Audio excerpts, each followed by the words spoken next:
Search करें अवामी news. मुल्क भर की ताज़ा तरीन खबरों से बाखबर रहने के लिए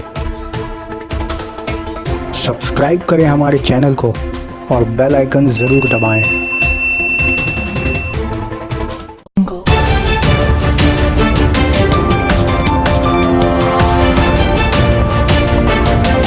बस से गिरकर एक शख्स घायल। बस से चढ़ने और उतरने में अब कोई भी एहतियात नहीं बरतता और हादसे का शिकार होता ही रहता है।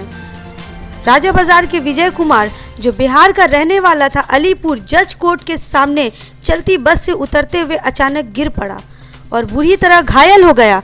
ट्रैफिक पुलिस ने फौरन ही इस शख्स को वहां से उठाकर करीबी सरकारी अस्पताल में ले गए।